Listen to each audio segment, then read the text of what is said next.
Assalamualaikum warahmatullahi wabarakatuh. Alhamdulillah, nahmaduhu wa nasta'inuhu wa nastaghfiruh wa na'udzu billahi min shururi anfusina wa min sayyiati a'malina. May yahdihillahu fala mudilla lahu wa may yudlil fala hadiya lahu. Asyhadu an la ilaha illallah wahdahu la syarika lahu wa asyhadu anna Muhammadan abduhu wa rasuluh. Alhamdulillah, teman sekalian, bapak-bapak, ibu-ibu, adik-adik, ini banyak anak-anak ya. Alhamdulillah. Ini pada mabit, itikaf? Ya. Tiap malam. Alhamdulillah.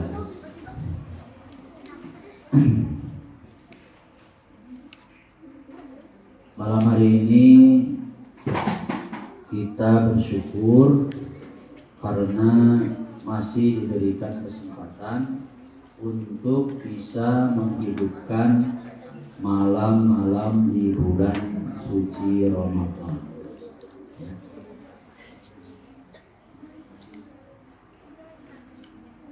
Terutama kita ini sekarang sudah berada di malam-malam terakhir. Sepertinya sisa satu malam ini sama besok. Kalau Idul Fitrinya hari Senin. Lebarannya mau hari Senin apa mau hari Ahad? Mau hari Ahad atau mau hari Senin? Senin berarti nambah puasa lagi. Alhamdulillah. Keren. Tapi kalau lebarannya Selasa gimana? Boleh? Nah. Jangan terlalu lama ya puasanya. Gak mungkin. Ya, berarti saumnya 31 hari tidak mungkin. Kalau bulan-bulan Hijriah itu itu jumlahnya antara 29 atau 30. Nanti ketentuannya ya, adik-adik bisa melihat nanti besok apakah ada pengumuman bahwa Idul Fitri akan jatuh pada hari Ahad atau hari Senin. Tandanya apa? Tandanya nanti ditunggu keputusan besok pada maghrib, biasanya sebelum maghrib ditunggu keputusan apakah bulan sudah ada muncul, bulan yang baru maksudnya, atau memang tidak ada. Kalau muncul ada bulan baru, maka berarti di situ sudah masuk hari raya Idul Fitri. Tapi kalau tidak ada, berarti besoknya masih tanggal 30 bulan Ramadan. Karena saya berada lebih banyak anak-anak, kayaknya saya akan turunkan gitu levelnya. Ya. Gimana, masih semangat anak-anak sekalian? Semangat ya. Baik.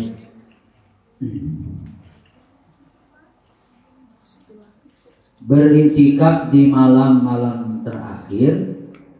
Ya, saya akan mulai. Beriktikaf di malam-malam terakhir seperti ini, pahalanya, kebaikannya berlipat ganda. Ya.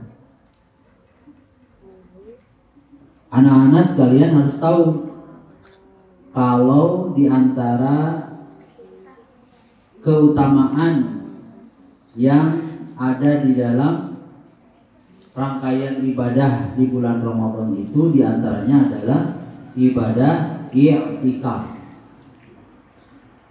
Tapi perlu diingat, kalau ibadah i'tikaf itu tidak mesti dilakukan di bulan Ramadan saja.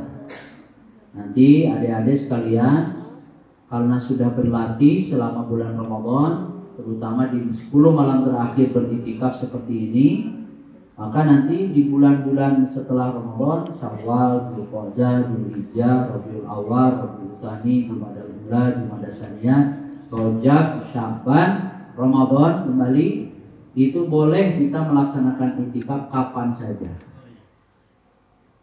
Ustaz, kenapa saya harus beriktikaf? Iktikaf itu pentingnya apa? Ya, I'tikaf itu tak ubahnya seperti terminal sementara atau tempat pemberhentian.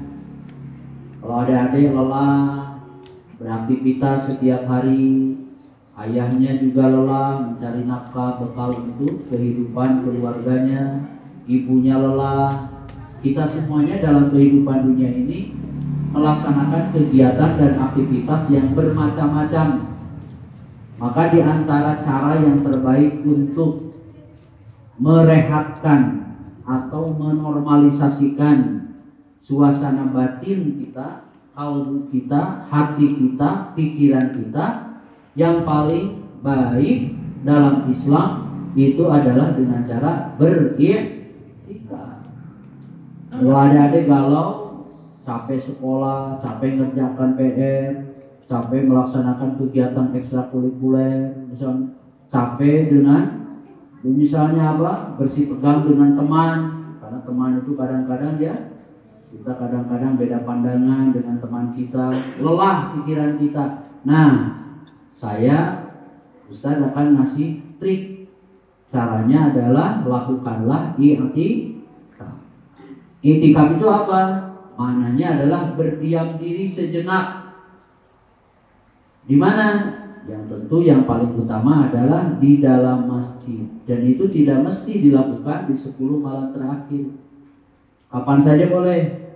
Adik-adik kehujanan di jalan, habis pulang sekolah, kemudian kehujanan, daripada buku tasnya kehujanan, tiba-tiba berteduh di pinggir masjid, di emperan masjid, di selasar masjid, di teras masjid. Nah, daripada waktunya habis begitu saja, lebih baik masuk ke masjid, berwudu terlebih dahulu, lalu kemudian ucapkan di dalam hatinya, nawaitul i'tikaf lillahi ta'ala. Saya berniat i'tikaf karena Allah. Masuk ke masjid, sholat 2 rakaat tahiyatul masjid. Setelah itu mau berzikir, mau membaca Quran, mau misalnya mengerjakan amal-amal kebajikan lain, ya seperti misalnya mengajarkan tugas, tapi niatnya i'tikaf, maka insya Allah itu jauh lebih baik.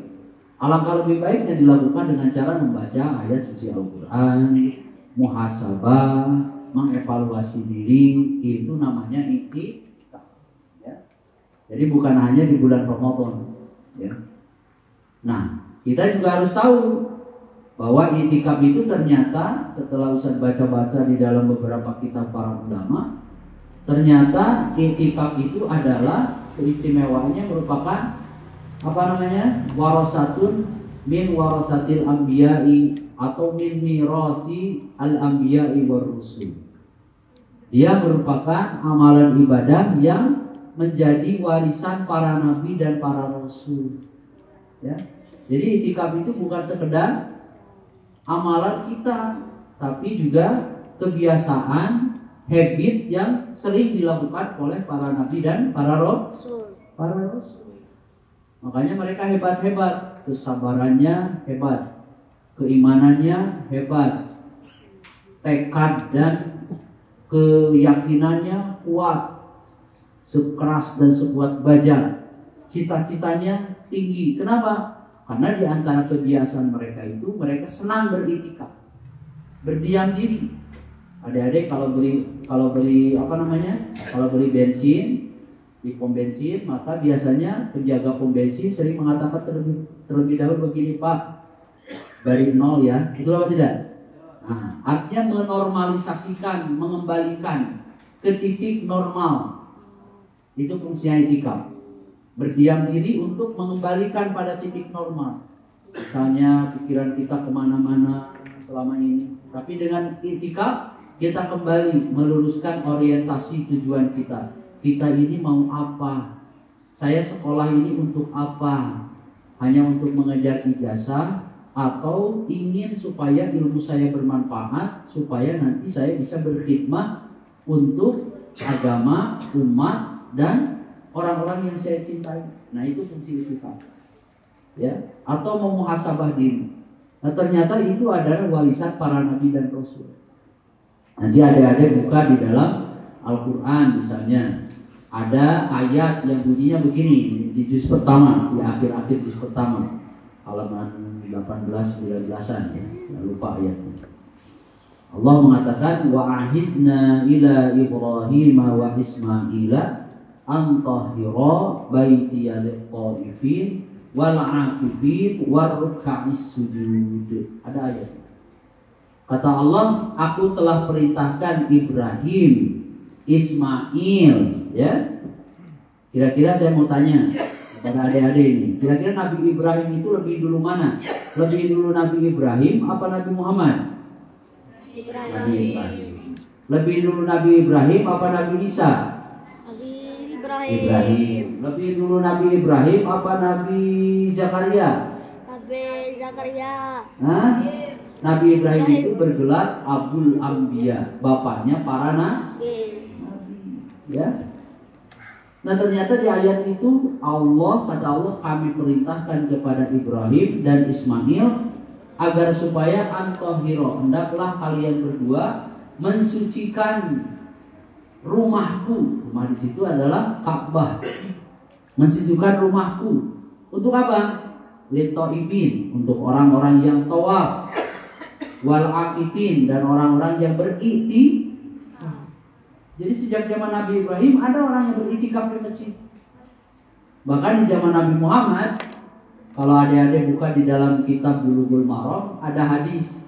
Hadisnya bunyinya begini. Umar bin Khattab berkata kepada Rasulullah, "Ya Rasulullah, inni nazartu an a'takifa fil baiti." Ya Rasulullah, aku pernah bernazar ingin berdiam diri di dekat Ka'bah di Baitullah dulu ketika zaman jahiliyah, sebelum Umar masuk Islam.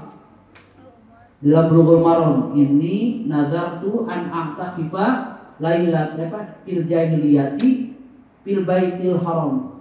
Ya Rasulullah, saya ingin beriktikaf dulu di zaman jahiliyah, berdiam diri saja. Kata Nabi sallallahu alaihi wasallam, "Ya Umar, aufi binadrik, tunaikan nazarmu."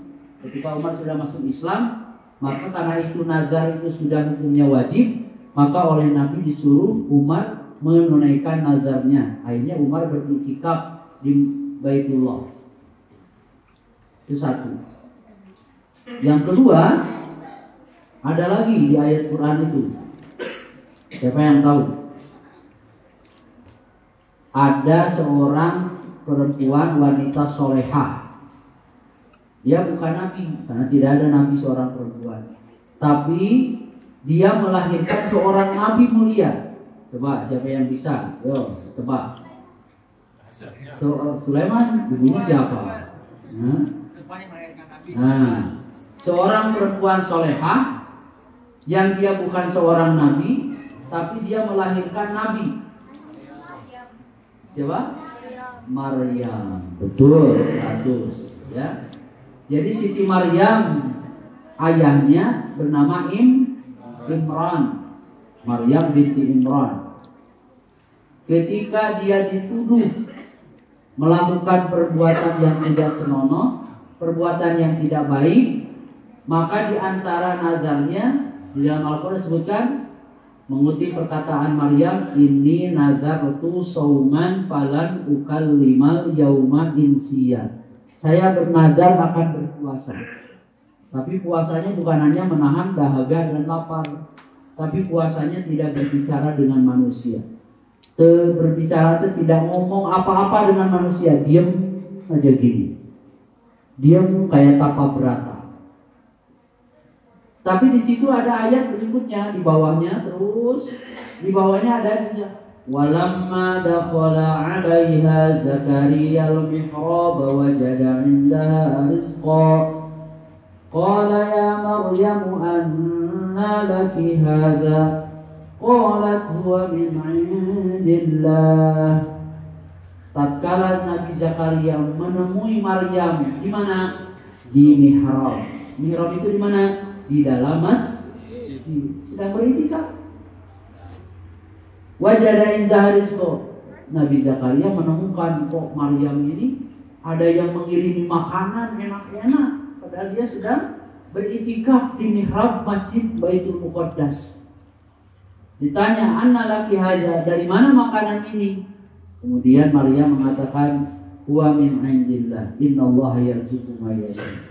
Ini datang dari sisi Allah Subhanahu wa taala. Nah, makanya anak-anakku sekalian, adik-adikku sekalian, ya, kita semuanya jemaah yang hadir ini, ya, ternyata iktikaf itu adalah apa? Warisan para nabi dan para rasul. Hanya saja kata para ulama dikatakan minal asaf annal i'tikaf asbaha sunnatan mahjuratan ghafala anha katsirun minan nas. Sayang seribu sayang, i'tikaf itu ternyata dalam tradisi umat Nabi Muhammad itu menjadi sunnah yang banyak ditinggalkan. Lalai kebanyakan manusia tentang keutamaan i'tikaf. Dikiranya Ramadan saja, tidak. Kita masuk ke masjid, menunggu azan, niatkan i'tikaf. Boleh waktunya lama, boleh sebentar, asal diniatkan i'tikaf. Ya, maka di sini i'tikaf itu penting untuk apa? Tadi manfaatnya adalah untuk menormalisasikan suasana batin, suasana spiritual kita. Ya, makanya kalau sedang beriktikaf, alangkah baiknya membaca Al-Quran. Jangan main bola di masjid, main lempar-lemparan sarung di masjid. Itu namanya bukan iktikaf, itu namanya bikin heboh masjid. Iktikaf itu adalah duduk membaca Quran. Ya, kalau lagi tidak mood baca Quran, baca buku bermanfaat. Atau misalnya apa? Berdiskusi dengan teman, berbicara tentang hal yang baik-baik, boleh. Tapi kalau lari-lari di masjid, lempar-lemparan sarung, teriak-teriak, kasihan yang sedang khusyuk dalam beriktikaf, ya. Nah ini, karena masjid itu adalah tempat yang paling Allah sukai. Kata Nabi SAW, "Inna ahabbal biladi ilallahi masajiduha wa abghadul biladi ilallahi aswaquha."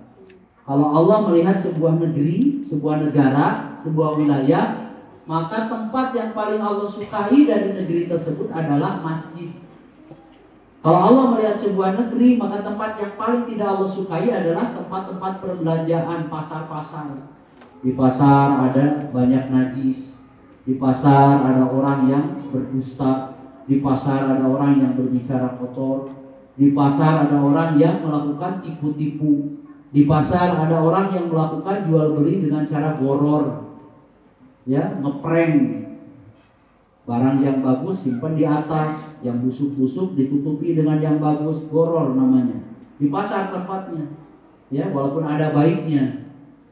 Makanya tempat yang paling disukai itu adalah masjid. Maka tugas kita adalah menghormati masjid, memakmurkan masjid. Ini tempat ini sekarang ramai dengan iktikaf, anak-anak jamaah sekalian. Ini Allah Subhanahu wa taala senang dengan orang-orang yang memakmurkan masjid, ya, meramaikan masjid. Berarti kita ini sedang apa? Membangun masjid.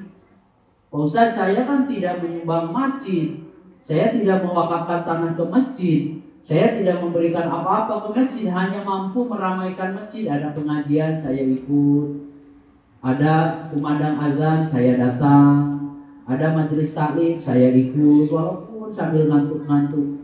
Ingat baik-baik bahwa itu pun bagian daripada membangun masjid. Ya, membangun masjid itu ada dua. Ada namanya membangun masjid secara materi, menyumbang semen, menyumbang kayu, menyumbang pasir, mewakafkan tanah, menyumbang genti. Itu namanya membangun masjid secara apa? Secara materi, secara fisik. Tapi ada membangun masjid secara maknawi. Apa itu? Dengan cara memakmurkan masjid. Lihat sini, saya kasih analogi ya. Dalam ayat Quran ada yang bicara begini. Saya tadi malam lagi iktikaf di pesantren. Saya baca kitab namanya Tadabburat As-Sa'di. Kitab Tadabbur, ringkasan tadabbur dari yang diambil dari tafsir Imam As-Sa'di. Di dalam kitab itu disebutkan ketika mengutip ayat wa man azlamu mimman mana'a masajidallahi ay yuzkara fiha ismuhu wa sa'a fi kharabiha ulaika ma kana lahum an yadkhuluha illa khaifin. Di ayat itu berbicara siapa orang yang paling zalim, siapa orang yang paling aniaya daripada orang yang mencegah manusia datang ke masjid ketika orang itu mau menyebut nama Allah, membaca Quran, beribadah, dilarang, tidak boleh masuk masjid. Itu orang yang paling zalim, kata Al-Quran, kata Allah Subhanahu wa ta'ala, wa man azlam, siapa orang yang paling zalim, melebihi orang yang melarang orang lain masuk ke masjid untuk berzikir, beribadah di dalamnya.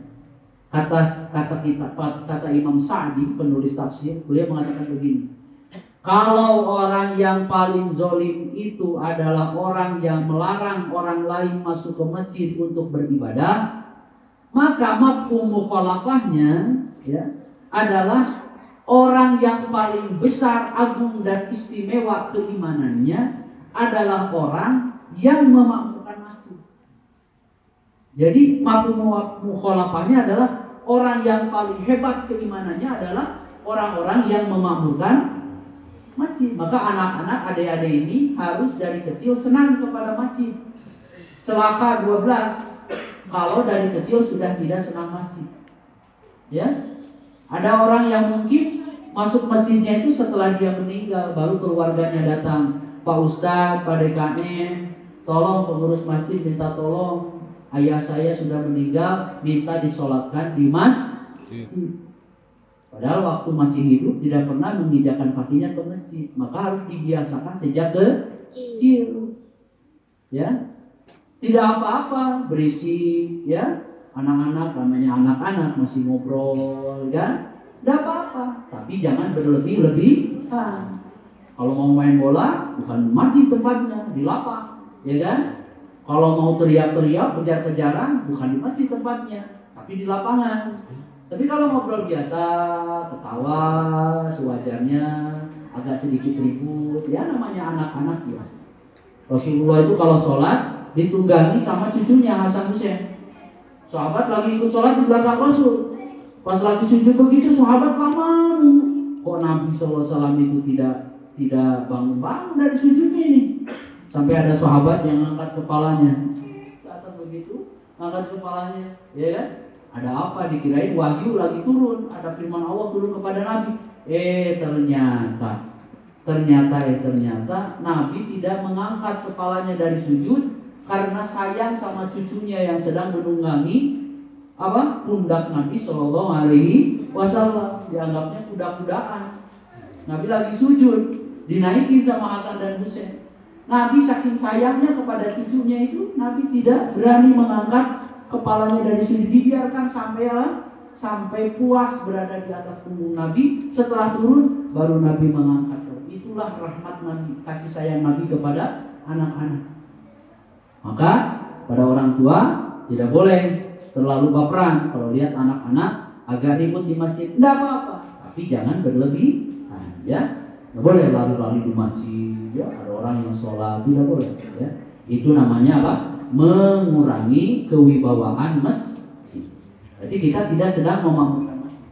Nah, begitu juga sebaliknya, ya. Sebaliknya apa? Menghancurkan masjid juga ada dua bentuknya. Ada ifsad hissiyun, ada ifsadun hissiyun, ada ifsadun ma'nawiyun. Ifsad hissi, menghancurkan secara materi, apa buktinya? Di Palestina, ya kan? Masjidil Aqsa sampai sekarang terus di pondasinya dikerok dikit-dikit pengennya hancur. Masjid-masjid dibom, itu namanya penghancuran secara materi, secara fisik. Tapi ada penghancuran secara maknawi. Masjidnya dibiarkan bagus, masjidnya dihias, masjidnya dikasih ornamen, masjidnya karpetnya ganti-ganti. Tapi orang-orang yang ada di sekitar masjid tidak memakmurkan masjid. Masjidnya dibiarkan kosong, ya. Yang sholat hanya kakek-kakek saja, anak mudanya, orang-orang sehatnya enggan memindahkan kaki ke masjid. Maka kalau melihat kondisi seperti itu, catat baik-baik. Berarti orang-orang itu secara tidak langsung sedang menghancurkan masjid. Cuman tidak secara fisik, tapi ifsadun maknawi, menghancurkan secara maknawi, ya. Termasuk orang yang melarang orang lain masuk ke dalam masjid. Nah, jadi ini baru mukadimah loh ya, karena temanya bukan ini. Temanya adalah apa ya? Saya kemarin ngasih tema ke Pak Ridwan. Ini saya bilang temanya mengkalibrasi keimanan dengan apa?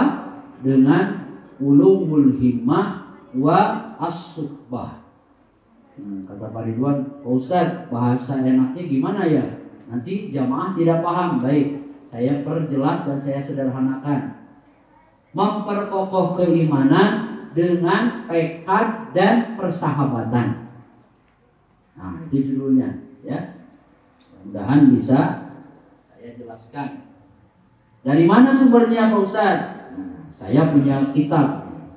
Ini namanya khusus bicara tentang kitab ini namanya Ulumul Himmah. Ini setebal ini kitab. Ulumul Himmah. Yang kedua ada kitab yang ditulis oleh Abdul Wahab Asy'arani. Nah, ini namanya Al-Anwar fi Adabi Suhbati Indal Akhyar. Ini dua kitab ini saya jadikan rujukan materi kesempatan kita malam hari ini. Ya. Anak-anak sekalian, kita tahu bahwa di antara nikmat yang sangat besar yang Allah hadiahkan kepada kita adalah nikmat iman. Nikmat apa? Iman. Ya. Kenapa Pak Ustaz? Nikmat keimanan itu nikmat yang besar. Ya, nikmat yang besar. Karena dengan keimanan itu, satu, kita dipastikan hakul yakin kalau kita meninggal dalam keadaan iman, walaupun kita pendosa, maka kita akan tetap punya tiket masuk surga. Satu. Yang kedua, kita punya jaminan tidak akan pernah kekal di dalam neraka. Itu diantara manfaat iman. Kalau orang pendosa, ya, banyak yang belum ditaubati, beristighfari, masuk alam akhirat dan dia beriman, bisa jadi al-mu'min al-asi, al-usad minal mu'minin, pelaku dosa dari kalangan kaum mukminin, tahta masyiatillah, di bawah kehendak Allah. Insya'a adzaba wa insya'a ghafara. Kalau Allah mau, Allah mengampuninya. Kalau Allah mau, Allah pun bisa berkenan memberikan sanksi kepadanya, berupa dimasukkan ke dalam neraka sementara tidak abadi selamanya. Tapi insya Allah mudah-mudahan keimanan kita justru akan menyelamatkan kita dari api neraka. Amin ya Rabbal alamin. Ya. Nah, nikmat iman itu besar. Kenapa? Karena dengan keimanan itu kita itu jadi tahu, ya, jadi tahu tentang segala sesuatu yang berkaitan dengan maslahat dan keselamatan dunia dan akhirat. Orang barat atau orang non-muslim, dia tidak kenal keimanan. Maksudnya keimanan yang benar kepada Allah, ya kan? Maka hidupnya sependek ususnya. Yang dia pikirkan adalah apa yang dimasukkan ke dalam perut dan apa yang keluar dari perut. Senin, Selasa, Rabu, Kamis, Jumat mencari uang habis-habisan. Weekend, Sabtu, Ahad habiskan uangnya. Karena menurut mereka dunia ini adalah tempat kebahagiaan mereka. Mereka tidak percaya adanya alam akhirat, adanya siksaan, adanya alam kubur, ada segala macam, ya. Maka mereka menikmati kehidupannya seolah-olah ini adalah kebahagiaan terminal terakhir, karena mereka tidak punya keimanan. Tapi kalau kita punya keimanan, ya, keimanan itu yang mengantarkan kita pada satu pemahaman, satu keyakinan bahwa satu diantaranya kita percaya beriman kepada Allah, kan gitu. Beriman kepada Allah itu maksudnya bagaimana? Saya beriman, percaya kepada Allah bahwa Allah itu yang menciptakan saya. Allah yang menciptakan alam semesta. Allah yang menciptakan langit, bumi dan segala isinya.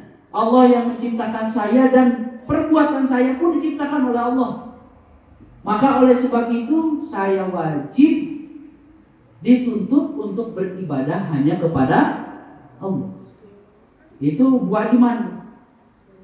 Karena Allah yang menciptakan, Allah yang membuat alam semesta ini, mengatur alam semesta, menghidupkan, mematikan, apalagi mengangkat, merendahkan, menurunkan hujan, mencabut nyawa, mengangkat derajat, merendahkan derajat manusia, mengatur tumbuh-tumbuhan, memberikan rezeki, semuanya. Oh, berarti kalau Allah yang menciptakan itu semuanya, berarti saya harus menyembah hanya kepada Allah. Tidak boleh saya menyekutukan kepada selain Allah. Itu konsekuensinya. Sama kalau adik-adik begini. Misalnya, saya tanya begini. Adik, siapa namanya? Karim? Adik Karim. Adik Karim, tahu siapa ini? Di hadapan ayah ibunya. Tahu Ustaz, siapa? Ayah. Ini ibu. Tahu siapa ayah dan ibu? Tahu. Ayah apa jasanya kepada Karim? Ayah yang mencari nafkah, menyekolahkan saya, membesarkan saya, memberikan pakaian saya. Ibu yang merawat saya dari bayi sampai hari ini, sampai besar pun, sampai saya sudah tua pun, kasih sayang ibu tidak akan pernah hilang. Itulah. Sekarang Karim tahu ayah, ibu itu yang mengurus, merawat, membesarkan, menyekolahkan dan lain-lain. Sekarang Karim harus hormat dan taat kepada ayah dan ibu. Terus Karim bilang begini, nggak mau saya kalau taat. Saya hanya mau tahu kalau ayah ibu adalah orang yang punya jasa kepada saya, membesarkan, merawat, menyekolahkan. Tapi kalau disuruh patuh dan taat, nggak mau saya. Kira-kira nih kalau saya kasih gambaran, Karim ini anak yang berbakti apa anak yang durhaka? Durhaka. Jelas. Alhamdulillah, tapi anaknya soleh. Contoh. Tapi kalau Karim bilang begini, Ustaz, setelah saya tahu ayah ibu yang membesarkan saya kecil, masih dalam buaya, disusui, saya belajar, bisa jalan, jasa ayah dan ibu. Saya besar sedikit, saya dikitkan supaya saya bisa sah dalam melaksanakan sholat. Saya tidak berpakaian, ayah ibu belikan pakaian. Saya lapar, ibu yang memasakkan makanan. Usia saya 7 tahun, saya dimasukkan ke sekolah. Saya sekarang sekolah, biayanya, belanja bukunya, kebutuhannya, ayah ibu yang memberikannya. Setelah itu saya sadar, berarti saya harus patuh dan taat kepada ayah dan ibu. Berarti itu anak yang baik. Sekarang saya logikanya saya masukkan, yang menciptakan alam semesta itu siapa? Allah. Yang memberikan rezeki kepada kita siapa? Allah. Yang menghidupkan kita dan mematikan kita? Allah. Menurunkan hujan Allah, menggerakkan jantung kita tanpa pernah kita minta Allah. Yang mengedipkan mata setiap waktu Allah. Coba kali kalau tidak berkedip 24 jam melotot begitu, kira-kira nyaman gak hidup? Gak nyaman. Padahal kita gak pernah, ya Allah tolong besok jantung saya, detak jantungnya lancarkan. Ya Allah besok tolong kirim udara yang sehat kepada hidupku, kepada organ tubuhku. Ya Allah besok hari saya ingin supaya lubang hidung saya tetap ke bawah, jangan ke atas. Ya Allah kalau ke atas nanti merebak kalau musim hujan. Tidak pernah kita minta hal demikian, tapi dikasih nggak sama Allah? Dikasih. Ya Allah saya besok minta air supaya bisa saya minum. Nggak pernah kita minta, tapi Allah tetap kasih.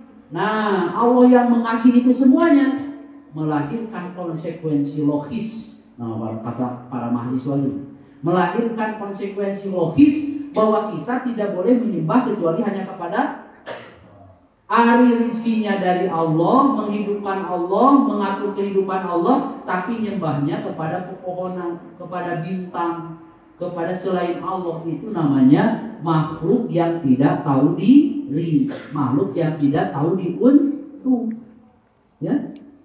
Nah, dari mana kita tahu Allah seperti itu? Itulah buah daripada keimanan. Karena kita iman kepada Allah. Karena kita yakin Allah yang menciptakan. Keimanan itu didasarkan dari mana? Ditopang oleh beberapa dalil. Dalilnya apa? Pertama, tentu saja Quran dan Sunnah. Kita baca Quran, ya ayuhan nasu ubudu rabbakumul ladzi khalaqakum wal ladzina min qablikum la'allakum tattaqun alladzi ja'ala lakumul arda firasyan was samaa'a binaa'a. Dan sampai selesai. Hai manusia, yang bukan manusia tidak hai, ya. Hai seluruh manusia, sembahlah Allah. Allah. Siapa Allah itu saya nggak kenal. Alladzi khalaqakum, Allah itu yang menciptakan kalian.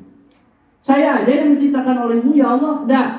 Walladzina min qablikum, dan orang-orang sebelum kalian. Oh sama, Allah yang menciptakan. Jangan menyekutukan Allah. Dialah Allah yang menjadikan bumi sebagai hamparan, langit ditegakkan tanpa tiang. Masya Allah, hebat sekali Allah ini. Oh, berarti Quran bicara bahwa Allah itu Tuhan. Saya iman. Nah, tapi saya ingin kalau keimanan saya itu kuat sekali, bukan hanya sekedar berdasar Quran. Saya ingin berdasarkan akal nalar sehat saya. Oke.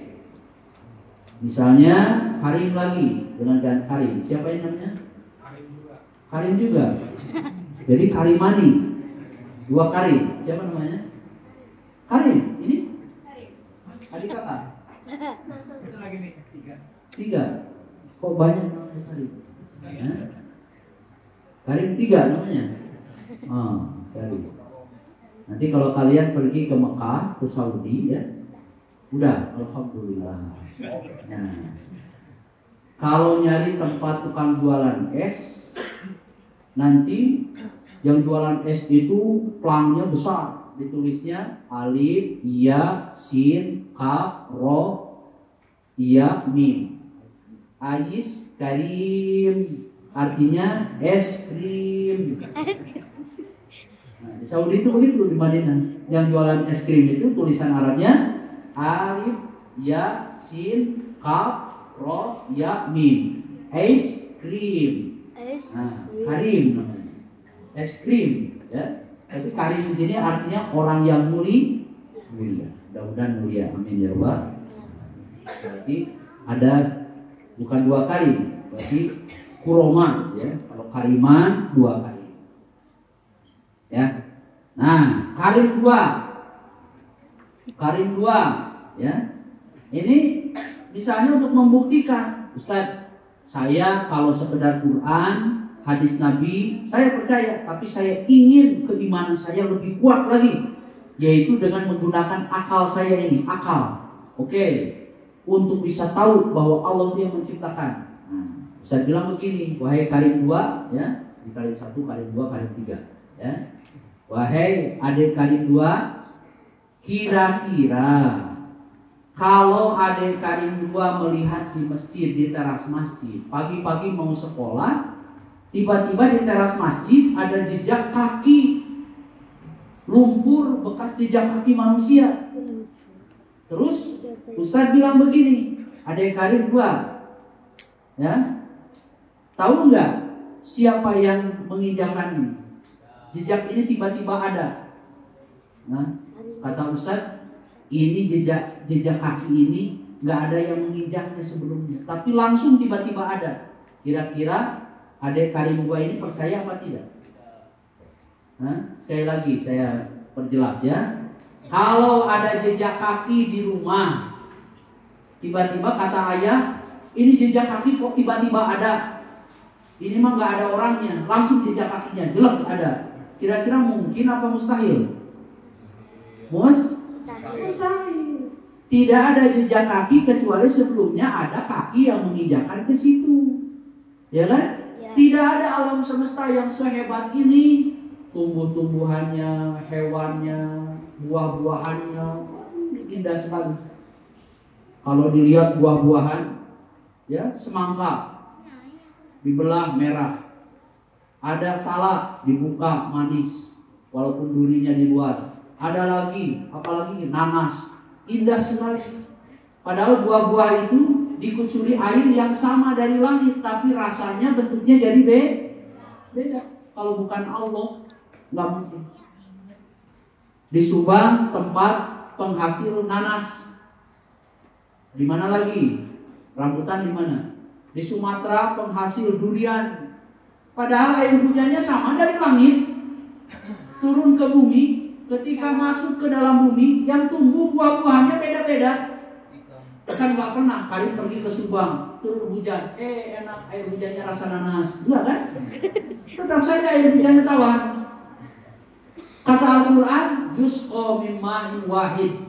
Buah-buahan yang beragam rasa dan bentuk itu dialiri dari air yang satu, dari langit sama rasanya. Tapi kok ketika turun ke bumi tumbuhnya jadi beda-beda. Ada nanas, ada semangka, ada durian, ada pisang, ada apa lagi?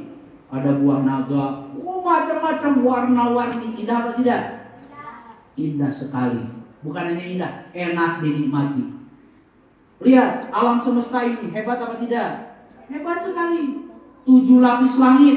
Ini masjid seluas ini, ya masjid ini walaupun sekecil ini tetap saja butuh tiang. Itu apa tidak? Nih tiangnya 1 penyangga, 2, 3, 4, apalagi 5. Semakin bangunannya semakin luas butuh penyangga. Sekarang ada di atas kita ada langit, 7 lapis langit.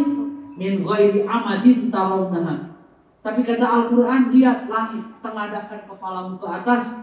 Itu 7 lapis langit itu berdiri tegak tanpa tiang. Hebat apa tidak?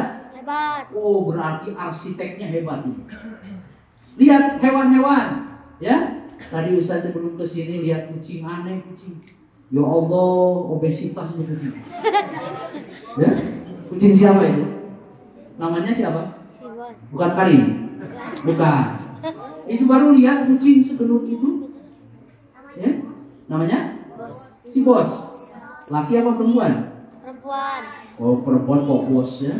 Ganti saja bosah gitu kan. Bosah. Kalau bos kan laki-laki. Nah, kalau perempuan kasih tatanis berarti bos satun, ya.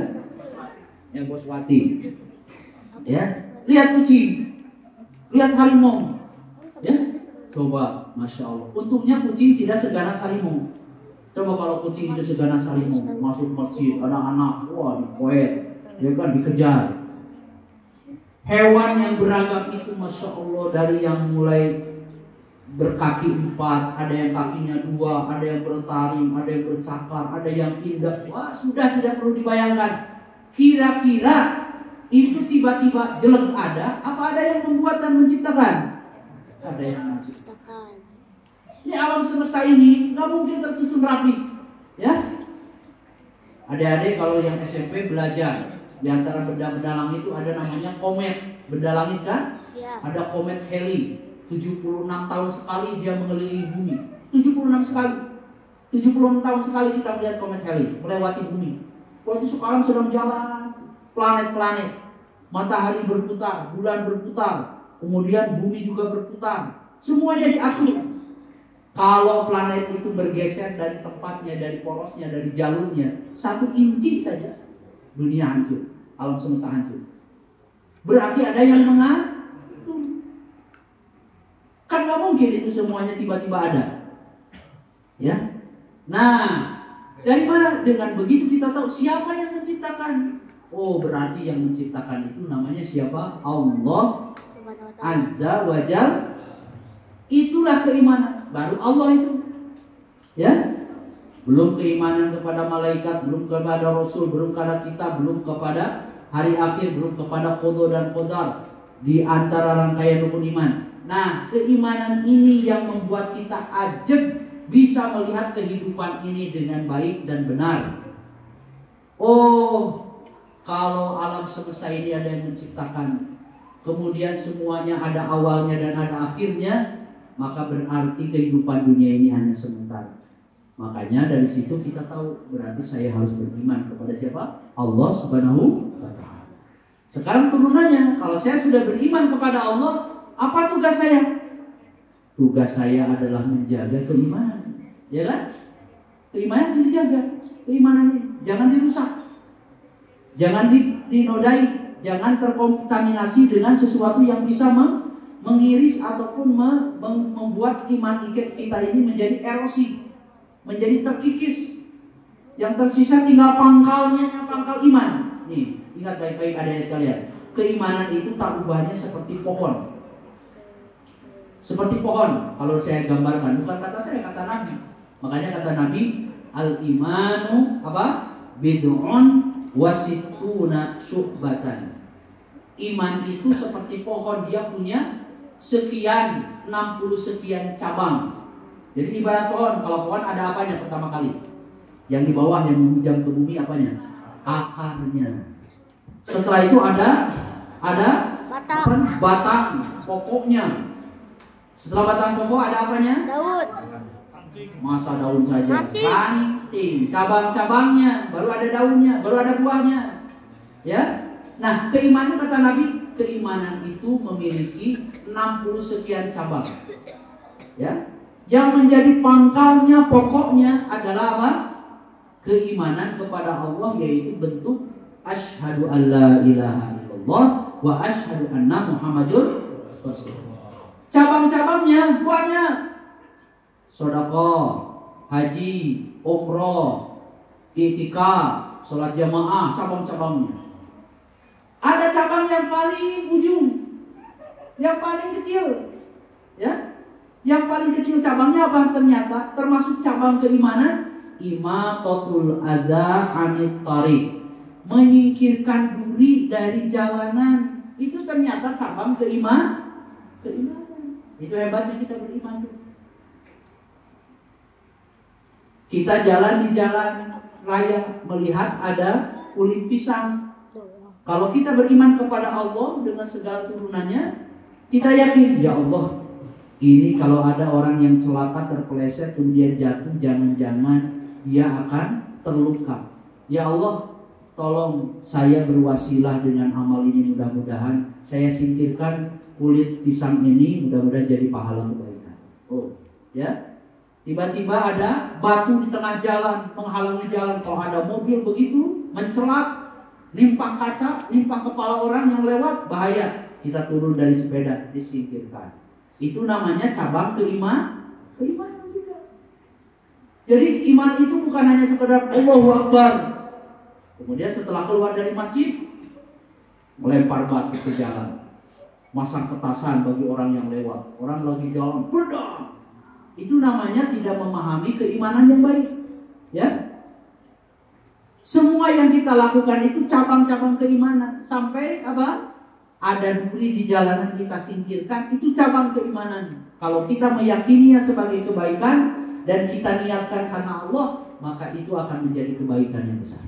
Nah, makanya keimanan itu harus dijaga, dirawat, dipelihara. Bagaimana caranya? Banyak cara, 1001 cara untuk merawat iman. Tapi saya ingin sampaikan ada 2 cara saja yang ingin saya sampaikan. Pertama adalah caranya adalah dengan menjaga apa? Uluwul himmah. Ya, kalau judul kerennya itu kira-kira mengkalibrasi keimanan, artinya apa?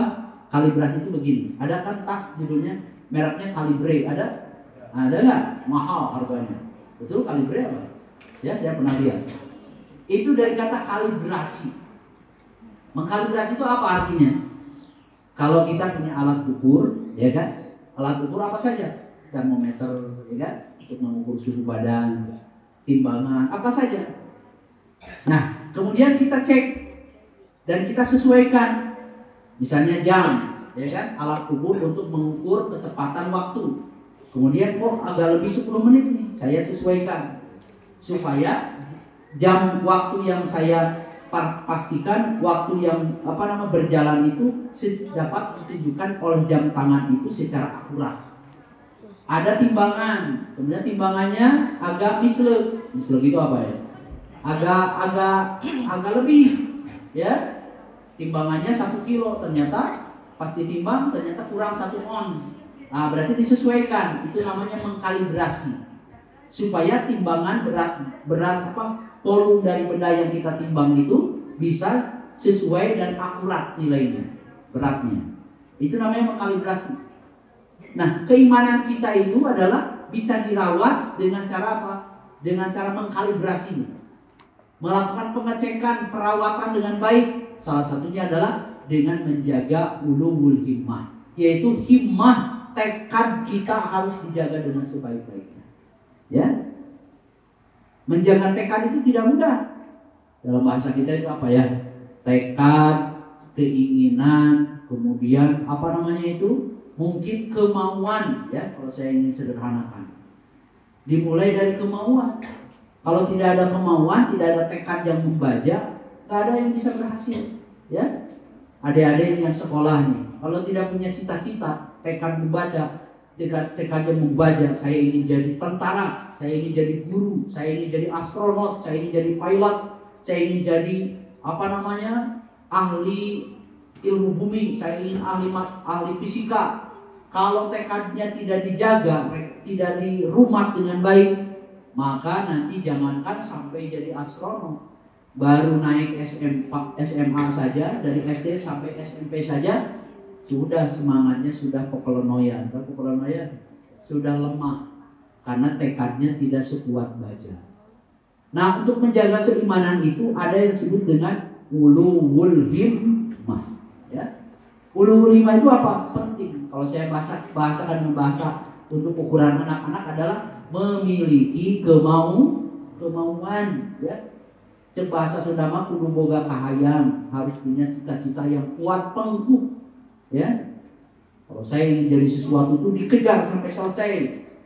Ini rata-rata anak-anak sekarang, ini rata-rata, ya, di antara kelemahannya adalah apa? Generasi Z, ya, Gen Z itu biasanya tidak sabar berlama-lama sesuatu, pengennya instan, gitu. Kenapa? Karena dunia sekarang serba instan. Pengen makan, tinggal ambil HP, pesankan saya dimsum satu porsi, tunggu di rumah, datang 10 menit, dimsum, GoFood, bayar, makan, ya kan? Pengen lihat informasi, ambil HP, tring scroll, dapat, ya kan? Semuanya serba instan. Akhirnya apa? Membentuk mentalitas yang tidak tahan banting, tidak mau berproses, ingin cepat selesai. Ini berbahaya. Padahal proses dalam kehidupan itu apa? Harus ada tahapan-tahapannya. Nih lihat anak-anak sekalian, tanyakan ke ayah ibu, ya. Ayah ibu, dulu saya waktu lahir, kemudian sampai saya bisa jalan itu gimana prosesnya? Pasti ayah ibumu akan berbicara, pertama kali kamu terlentang begitu, ya kan? Wah. Sebulan, 2 bulan, 3 bulan, baru balik badan, nangkuban. Gini, kayak Superman mau terbang, ya kan? Begini. Setelah itu, mengangkat kakinya sedikit, mau merangkak, jatuh lagi, merangkak, jatuh lagi. Lama-kelamaan setahun, 1,5, 2 tahun, mulai merangkak cepat, kayak kucing, ya kan? Lama-kelamaan pegang kursi, jalan, bluk jatuh. Dipegang sama ayah ibunya, ayo jalan, dikit-dikit bisa jalan, jatuh lagi. Lama-kelamaan tidak jatuh, sudah bisa tegak begini. Lama-kelamaan lari sudah, motor pun kalah. Sat. Katanya kalau ada anak yang kehilangan satu tahapan proses, dari mulai merangkak tiba-tiba langsung lari, tidak berjalan dulu. Kata ahli pendidikan anak, psikologi anak, itu nanti di kemudian hari ada fase yang hilang dalam dia. Ada proses yang hilang, itu akan berakibat berdampak kepada perkembangan psikologi anak itu. Saya pernah baca. Itu dalam tahapan kehidupan seseorang. Jadi kalau kita hidup ini dari kecil pengennya instan, makan, pengennya sudah. Ini nak makanannya. Gak mau sama tempe, pengen sama nugget. Dia tuh ada di kulkas goreng sendiri, gak mau. Ibunya goreng, ya. Sudah ada di depan sambil nonton TV, tangan kanan remote, tangan kiri HP, nonton bola begini. Ayo makan, tanggung. Akhirnya ibunya Ini disuapin sama mama. Ibu kamu sayang, tapi sayangnya itu sayang dulang namanya. Kalau orang Sunda bilang itu nyaah dulang, sayang tapi menghancurkan. Kalau saya nggak berani begitu, biarkan saja. Lapar sendiri, biar berproses, ya. Disuapi, kebiasaan begitu, lama-lama segala sesuatu pengen instan. Bangun tidur tidak mau merapikan tempat pakaiannya kembali, ya. Semuanya serba instan dan ini berbahaya. Ya. Nah, Allah saja menciptakan langit bumi. Kalau Allah mau, Allah bisa mengatakan begini, wa idza arada syai'an an yaqula lahu kun fayakun. Jadilah, jadi. Tapi Allah menciptakan alam semesta ini dalam 6 masa. Betul apa tidak? Betul. Dalam 6 tahapan. Supaya apa? Supaya mengajarkan kepada manusia bahwa hidup itu ada tahapannya, masih ada prosesnya. Ya. Nah, keimanan itu harus dirawat dengan baik. Caranya bagaimana? Dengan tekad dan keinginan yang kuat. Caranya apa? Keinginan yang kuat itu yang akan bisa merawat keimanan kita. Ya. Harus mau berpayah-payahan. Dulu Ustaz kalau lagi mondok dulu, zaman dulu, mungkin orang tua di sini masa sekolah, masa kuliah, mungkin mengalami masa yang tidak seenak anak-anak sekarang. Dulu waktu mondok dibekalin beras cuma 10 kilo, 15 kilo dari rumah, dibawa sendiri, dikasih uang sedikit secukupnya buat beli lauknya. Kalau giliran mau masak di pesantren, aduh perut sudah keroncongan, kerbu. Tapi harus masak sendiri. Masaknya dengan apa? Cari kastrol, tali pancinya. Pancinya di mana? Santrinya ada 100 orang misalnya, kastrolnya cuma berapa? Cuma 6 orang. Cuma 6 kastrol, 6 panci, berebut. Dan dia, siapa dulu yang dapat, dia yang lebih dahulu makan. Udah itu kastrolnya, pancinya tidak tersedia di dapur, bergantung begitu, enggak. Harus dicari. Karena apa? Yang makan pagi habis makan supaya tidak ketahuan sama temannya, pancinya dilempar ke kolam, tenggelam, terbakar, dicirian didinya tangke. Buat nanti sore kelompok kita makan di situ nanti. Habis ngaji langsung keluar dari masjid turun ke balong. Tahu dia tempatnya, waktu pagi dilempar pancinya ke situ, ambil. Saya duluan masak sore hari. Nah, giliran temannya nyari sampai waktu sore belum masak. Di pesantren begitu. Ya. Dikunjungi orang tua sebulan sekali, kadang dibekalinya seadanya. Tapi dengan proses itu menjadikan kita itu menjadi kuat, ya, menjadi tahan banting, menjadi tidak cengeng, ya, dan membuat kita memiliki tekad yang kuat. Ya, itu. Begitu juga keimanan. Keimanan itu harus dirawat dengan salah satunya adalah dengan apa? Ulul him. Makanya dalam kitab Nahwu, ada kitab Nahwu namanya kitab Imriti. Pada pesantren ada kitab namanya kitab Imriti setelah Jurumiyah, ya kan? Nanti naik lagi kitab Imriti. Ada kalimat bait begini. Idil fata hasba tiqadihi rufi wa kullu man lam ya'taqid lam yartafi'. Pemuda itu, anak-anak muda itu, anak-anak pemuda-pemudi itu ditinjau baik buruknya, bagus dan jeleknya, ditinjau apa? Dari kekuatan tekadnya. Kalau tekadnya kuat, mama, ayah, ibu, saya ingin jadi dokter. Oh gitu. Terus kalau begitu harus bagaimana? Berarti saya nilainya harus bagus-bagus, belajarnya semangat, sekolahnya semangat, dan tidak boleh cengeng, tidak boleh jijian, ya kan? Oh, karena dokter itu harus mengoperasi, menyuntik, lihat darah, lihat kotoran, berarti saya tidak boleh jijian. Ya, membersihkan sampah. Karena saya ingin jadi dokter, saya harus berani. Wah, mencuci apa? Piring kotor, ada makanannya, sisa makanan. Gak boleh jijian, gak boleh pilih-pilih. Nah, itu proses untuk supaya kita menjadi apa? Orang-orang yang memiliki tekad yang kuat. Nah, himmah itu adalah penting sekali. Makanya kata para ulama, himmah itu adalah al-himmatu tusayyiruhu wa bil ilmi yubassiruhu wa yahdi. Dengan himmah tekad orang bisa memperjalankan cita-citanya, keinginannya dengan himmah yang kuat. maka tekad keimanan pun harus dikawal dengan himmah yang kuat, himmah yang besar, ya kan? Anak-anakku sekalian, kalau kita belajar ulama-ulama besar dari dulu, kita akan tahu bagaimana himmah, semangat, tekad para ulama dulu sehingga mereka menjadi orang-orang hebat. Ya, Imam Syafi'i itu mengatakan, himmati himmatul muluk, ya kan? Semangat saya, kata Imam Syafi'i ini, tak ubahnya seperti semangatnya raja-raja. Raja kalau ingin mengekspansi, memperluas wilayah jajahannya, dia harus memiliki tekad yang kuat. Itu ciri. Ya. Maka kunci pertama adalah himmatun aliyah, harus dipasang tekad yang kuat.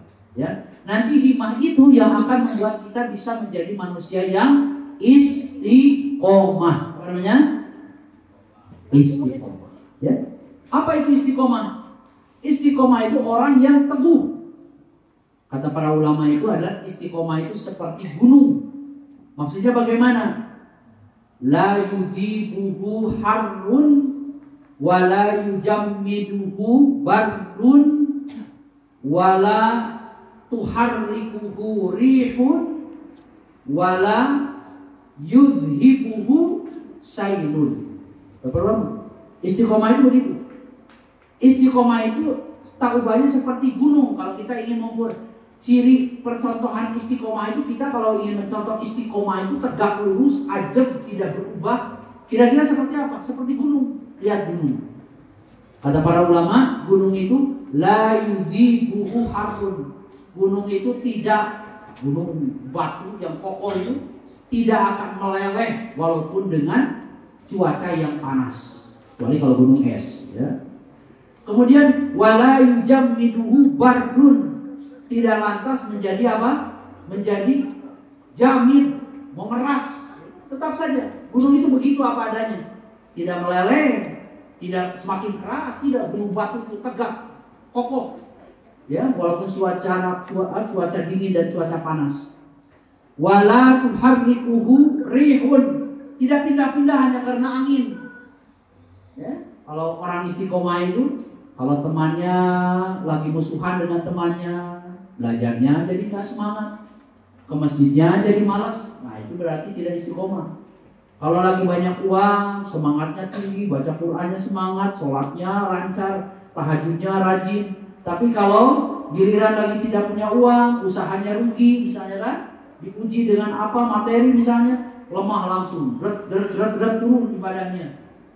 Sholatnya malas, duhanya malas, tilawahnya malas, sekolahnya malas-malasan. Sudah, berarti itu belum istiqomah. Ya. Kemudian juga wala yudhibuhu sailun, tidak bisa hilang hanya dengan air bah banjir. Nah, itu ciri istiqomah itu seperti gunung. Lihat gunung, misalnya lihat gunung Pangrango, gunung gede, gunung apa lagi? Gunung Kelud, gunung apa saja yang ada di Indonesia. Masya Allah, dari sejak saya kecil sampai sekarang gunung itu tegak berdiri. Tidak panas, tidak dingin, tidak angin, tidak apapun, dia tegak kokoh berdiri. Begitulah orang istiqomah itu. Istiqomah itu tidak akan bisa muncul kecuali kalau kita punya tekad yang kuat, ya. Istiqomah. Ya. Nah, nanti nih lihat, setelah Ramadan ini akan kelihatan orang yang berhasil Ramadannya dengan yang tidak berhasil, cirinya apa? Orang yang berhasil mendapatkan prestasi yang baik di bulan Ramadan adalah orang yang istiqomah. Kalau di bulan Ramadan dia bisa saum wajib 30 hari. Nanti setelah Ramadan, kalau tidak bisa, misalnya apa? Ayyamul Bid 13, 14, 15, Senin, Kamis. Tidak bisa Senin, Kamis, anak-anak, adik-adik belajar latihan. Saya mau puasa Senin saja dulu. Senin puasa, ya, puasa sunnah. Kemudian misalnya kalau selama Ramadan senang ke masjid, nah nanti setelah Ramadan tidak senang lagi ke masjid, berarti tidak istiqomah. Ya, selama Ramadan senang tilawah baca Al-Quran, setelah Ramadan habis, Qurannya disimpan di lemari tidak pernah dibaca lagi, berarti tidak istiqomah. Ustaz, kalau begitu istiqomah harus begini ya. Kalau Ramadan 8 rakaat, 3 witir, berarti luar Ramadan harus begitu juga Ustaz. Bagusnya begitu. Tapi yang penting menjaga keberlanjutannya. Kalau tidak bisa 8 rakaat witir 3, sudah 4 rakaat tahajudnya, tutup witirnya dengan 1 rakaat misalnya. Asal istiqomah. Ya.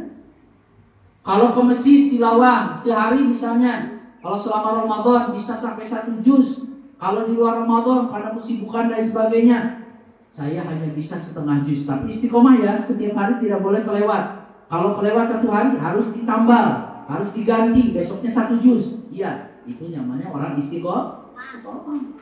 Istiqomah itu penting. Makanya kata Nabi, khairul a'mali adwamuha wa in qallat. Sebaik-baiknya amal itu adalah yang kontinu, berkelanjutan sekalipun sedikit. Ya. Jangan begini, kalau lagi banyak uang baca Qur'annya 3 juz sekali duduk. Setelah itu besoknya usahanya rugi, tiba-tiba libur ngajinya 7 bulan, nggak ngaji-ngaji lagi. Itu namanya tidak istiqomah. Ya. Yang istiqomah itu enggak ada ya, walaupun sedikit-sedikit. Nah, istiqomah ini yang akan membuat kita menjadi orang yang sukses Ramadan. Ya. Nah, dengan tadi poin pertama ulul himmah, yang kedua adalah menjaga keimanan itu salah satunya dengan apa? Dengan suhbah. Dengan apa namanya? Suhbah. Suhbah itu apa? Pertemanan, persahabatan, bergaul dengan orang baik, itu namanya suhbah. Karena sekarang di zaman sekarang ini, benar kata Nabi, almar'u apa namanya? Ala dini khalilihi. Seseorang itu kalau ingin lihat agama seseorang, jangan lihat dirinya saja. Lihat saja dengan siapa dia bergaul. Kalau dia bergaul dengan orang baik, insya Allah agamanya baik. Kalau dia bergaul dengan orang soleh, ya, dengan ahli ibadah, dengan orang yang tekun, dengan orang yang akhlaknya bagus, insya Allah dia akan ke bawah. Tapi kalau orang ini baik apa buruk, lihat temannya, ternyata bergaulnya dengan orang-orang yang nakal. Ya, boleh nggak Ustaz saya mendekati orang nakal dengan niat ingin membina? Boleh kalau niat membina dan kita yakin punya kemampuan untuk menjaga diri kita supaya tidak terwarnai, boleh. Ya. Tapi kalau kita bergaul dengan orang-orang yang tidak benar, kita tidak punya daya proteksi, tidak punya imun yang kuat untuk menjaga diri kita, di saat yang sama kita malah terwarnai, berarti ini kita harus menjaga, ya, seperti itu. Nah, suhbah ini penting untuk menjaga keimanan kita supaya apa? Kalau kita berteman dengan teman-teman ini, teman karim ini rajin-rajin ke masjid, ya, satu sama lain saling mengingatkan. Nanti setelah Ramadan habis, Syawal, Zulqa'dah, Dzulhijjah, nanti bikin kesepakatan. Kita ini kalau Ramadan kita sempat iktikaf bareng-bareng. Nanti di luar Ramadan yuk kita bareng-bareng lagi. Ya, saling mengingatkan. Pokoknya misalnya mengaji bareng, ya kan? Kemudian iktikaf lagi di masjid bareng. Apalagi belajar bareng. Itu bagus. Karena apa? Teman itu akan menjaga. Maka di dalam beberapa hadis Nabi SAW disebutkan riwayat-riwayat yang sangat banyak. Di antaranya ada 7 golongan yang akan mendapatkan naungan di sisi Allah pada hari kiamat. Di antara mereka adalah ada 2 orang laki-laki bertemu karena Allah, berpisah pun karena, ya, itu di jalan Allah. Ada hadis yang mengatakan lagi, misalnya apa? Ya, demi jiwaku yang berada di dalam genggamannya, kalian tidak akan masuk surga sampai kalian beriman. Dan kalian tidak akan beriman sampai kalian saling mencintai satu sama lain. Ya, saling menyayangi dengan teman, tidak boleh saling bully. Ya, sekarang pembulian di mana-mana. Ya, di pesantren banyak pembulian, di sekolah banyak pembulian. Kenapa? Ya karena mungkin yang ditontonnya adalah Smackdown, MMA, ya kan? Yang ditontonnya begitu, akhirnya dipraktekkan di sekolah. Temannya kurus dibanting sama dia, wah, sampai patah tulangnya. Nauzubillah min dzalik. Makanya, ya, sesama teman itu, sesama kawan, sahabat harus saling menyayangi. Dalam rangka apa? Menjaga keimanan. Ya. Sampai jam 11 cukup ini? Cukup ya? Nah, kalau saya lanjutkan lebih jauh, nanti pas giliran dia mulainya begini. Saya cukupkan ya, sudah jam 11 lebih 5 menit ya. Yang pasti mudah-mudahan ini malam ganjil ya. Bisa juga sama itikaf di pesantren ya. 10 malam terakhir sama itikaf sambil ngaji juga.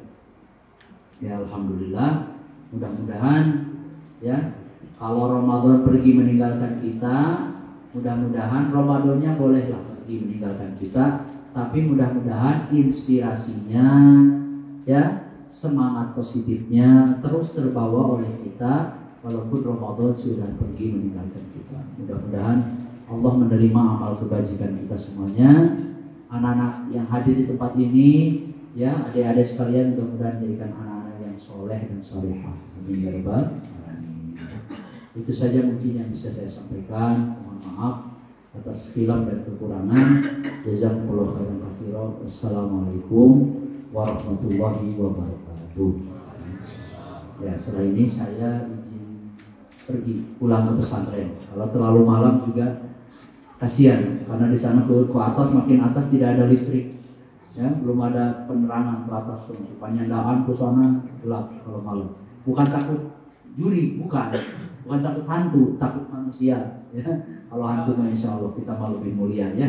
Tapi takut ada orang-orang yang berniat jelek atau berniat buruk. Ya, saya izin. Pengennya ikut itikaf di sini. Kita juga punya janji mengisi itikaf di pesantren. Terima kasih. Assalamualaikum warahmatullahi wabarakatuh.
Semuanya juga. Aku satu-satu aja.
Assalamualaikum